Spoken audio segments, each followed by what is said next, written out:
बिस्मिल्लाहिर्रहमानिर्रहीम। अस्सलाम वालेकुम। आज मैं 3 चीज़ों पर बात करूँगा, दौलत, तालीम और सेहत।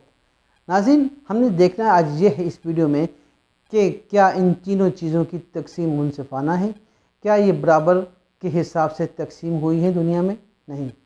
2019 की जो रिपोर्ट है, स्विस ग्लोबल वेल्थ रिपोर्ट, उसके मुताबिक दुनिया की नेट वेल्थ जो है, नेट वेल्थ यानी कि तमाम एसेट्स को हटाकर वह 361 ट्रिलियन डॉलर, 361 ट्रिलियन डॉलर। नाज़रीन, अगर इस रकम को अगर दुनिया के बालिग अफराद पर तकसीम किया जाए तो हर बालिग के हिस्से में तकरीबन 70,390 US डॉलर आएंगे, जो पाकिस्तान के तकरीबन 1,18,00,000 रुपये बनते हैं। अब आप ये देखें कि आपके घर में कितने बालिग हैं। अगर 2, 3 या 4 हैं तो इसका मतलब है कि आपके घर में करोड़ों रुपए आ सकते थे, लेकिन नहीं है। क्यों नहीं है? यही सवाल है आज का।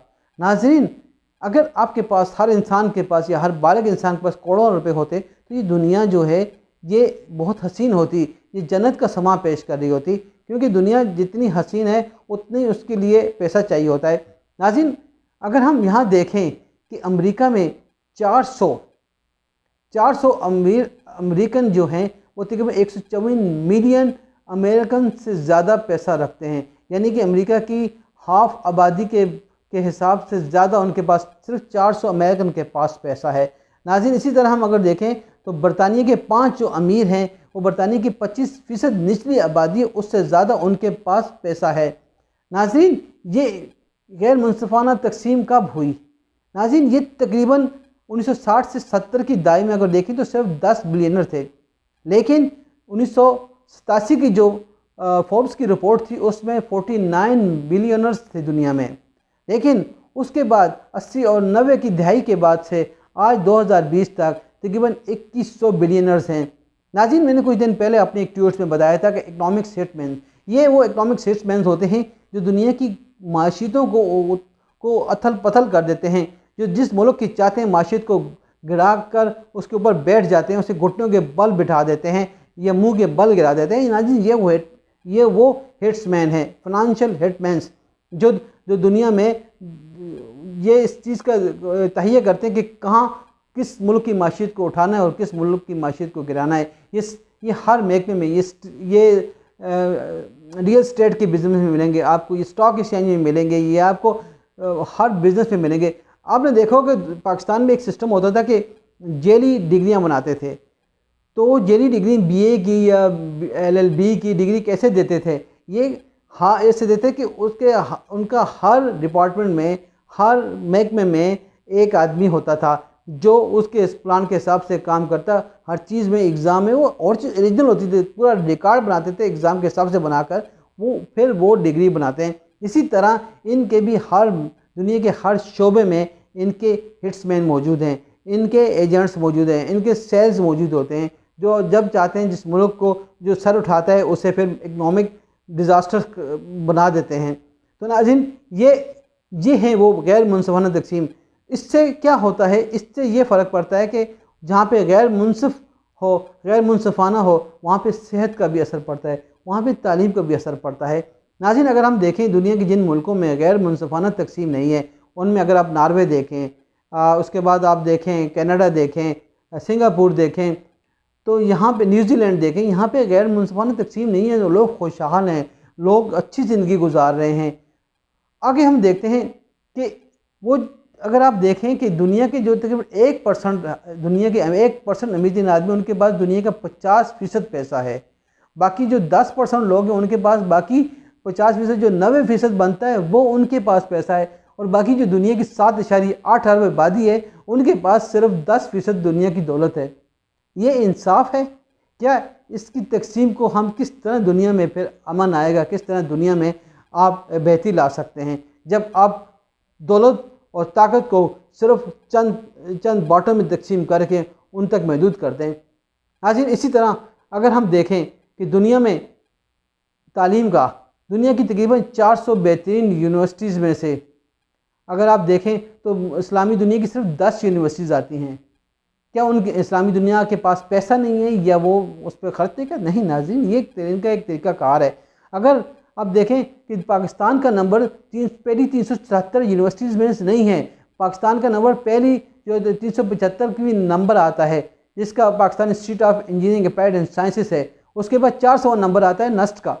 अगर हम एशिया में उसका तनासब देखें तो एशिया में जो सिंगापुर नंबर 1 है, उसके बाद तकरीबन नस्ट का नंबर जो 81 आता है, कायद-ए-आज़म यूनिवर्सिटी का 110 आता है, लम्स लाहौर का 110 आता है, कायद-ए-आज़म यूनिवर्सिटी का 111 आता है। जबकि अगर आप देखें कराची जामिया का तो उसका तकरीबन 329वां नंबर है। जब कराची जितनी बड़ी यूनिवर्सिटी है कराची जामिया, तो वो दुनिया की पहली 1000 यूनिवर्सिटी में नहीं है। नाज़रीन, अगर हम देखें कि दुनिया की जो सबसे पहली यूनिवर्सिटी बनाई गई थी वो 859 में ये मराकश के शहर फैस में बनाई गई थी। ये 2 बहनों ने बनाई थी, ये 2 मुसलमान बहनों ने, फातिमा अल फहरी और एक मरीम अल फहरी। ये एक मराकश के मशहूर ताजर था मोहम्मद फहरी, उसकी बेटियाँ थी। जब वो फौत हुआ तो उसके वर्षे की जो दौलत उन्हें मिली तो उन्होंने सबसे पहले एक मदरसा और उसके साथ मस्जिद और उसके साथ मदरसा बनाया। नाज़रीन, ये वही यूनिवर्सिटी है जिसमें इब्न रुश्द, इब्न खल्दून, अल-अदरीस और अबू इमरान फारसी जैसे लोग तालीम से निकले। नाज़रीन, क्या वजह है कि दुनिया के 101 अरब 60 करोड़ या 70 करोड़ मुसलमानों से सिर्फ 3 के पास नोबेल प्राइज़ है? क्या वजह है नाज़रीन? ये सोचने का मकाम है हमारे लिए कि दुनिया के 1 अरब 60 करोड़ 70 करोड़ आबादी में सिर्फ 3 के पास है। नाज़रीन, हमें अपने तालीमी निज़ाम में बेहतरी लानी पड़ेगी। कैसे ला सकते हैं? ऐसे ला सकते हैं कि हमें मेरिट पर उन्हें भर्तियाँ करनी पड़ेंगी। हमें स्टूडेंट्स को मेहनत से पढ़ाना पड़ेगा। यानी कि मेरिट जब आप लाते हैं तो अच्छे टीचर्स आप लाते हैं, अच्छी मैनेजमेंट्स लाएंगे जब आप यूनिवर्सिटीज़ में, तो फिर आप अच्छी पैदावार देंगे, अच्छी नस्ल देंगे, एजुकेटेड कौम देंगे आप। नाज़रीन, अगर आप देखें तो इस वक्त जो दुनिया में जो निज़ाम है, निज़ाम तालीम है, वो हमारे निज़ाम तालीम से बहुत मुख्तलिफ है। मुशर्रफ ने एक बहुत अच्छा काम किया था। मुशर्रफ ने ये अच्छा काम किया था कि उसने हर साल 20 ऐसे स्टूडेंट्स को बाहर भेजते थे स्कॉलरशिप पर हायर स्टडी के लिए, लेकिन वो बाद में ये सिलसिला जारी ना रह सका। नाज़रीन, मैं इमरान खान की हुकूमत से ये दरख्वास्त करता हूँ कि कम अज़ कम वो 100 लोगों को हायर स्टडी के लिए भेजें और उनके साथ कांटेक्ट करें ताकि वापस आके पाकिस्तान आएँ और पाकिस्तान आकर वो कम से कम 5 या 10 साल तक वो कहीं दूसरे मुल्क नहीं जाएंगे और पाकिस्तान में पढ़ाएंगे। तब जाके आपके पाकिस्तान का सिस्टम बेहतर होगा। हर साल अगर 100 इंसान जाते हैं PhD करने और हायर स्टडी के लिए तो आपके मुल्क की तालीम का निज़ाम बेहतर हो सकता है। नाज़रीन, ये बहुत ज़रूरी है, हमें इस चीज़ से निकलना होगा। अगर आप देखें दुनिया में देखें, हर बड़े बड़े सियासतदान कोई ना कोई काम करके जाते हैं, लेकिन हमारे सियासतदानों ने क्या किया? अगर हम देखें, भट्टू ने एटम बम बनाया, बहुत अच्छी बात की, उसने स्टील मिल दी। उसके बाद बाकी सियासतदानों ने क्या दिया? बेनज़ीर ने हमें बिलावल दिया, नवाज शरीफ ने हमें सिर्फ मरियम दी। हमें ये नहीं चाहिए, हमें कोई ऐसे कारनामे चाहिए। अगर हम इसकी बात करते हैं, हिटलर की बात करते हैं, हिटलर ने दुनिया को तबाही के दाने पहुँचाए, लेकिन उसमें अच्छी बातें भी थी। उसने तकरीबन 12 साल में जर्मनी को पूरी दुनिया के सामने लाकर खड़ा कर दिया था। खुद चर्चिल कहता है कि अगर जंग न होती तो हम हिटलर को दावत देते और हम उससे सीखते कि उसने किस तरह जर्मनी को कहाँ से कहाँ पहुँचा दिया। नाज़रीन, अगर हम जो इराक़ का हिटलर था, जिस दुनिया सब जानती है, सद्दाम, अगर हम उसकी बात करें, उस जितना जालिम था, लेकिन वो दुनिया का वाहिद वो लीडर था जिसने पूरे इराक़ को पढ़ा लिखा बनाया था और यूनिवर्सिटी तक तालीम फ्री की थी। अच्छी खूबियाँ भी इंसान में होती हैं, बुरी भी होती हैं। तो हमें चाहिए कि हमें कोई इमरान खान को नहीं चाहिए कि अपने बेटे नहीं देके जाए, बल्कि कोई ऐसा सिस्टम दे जाए जो पाकिस्तान का नाम रोशन करे। इसकी ज़रूरत है इस वक्त।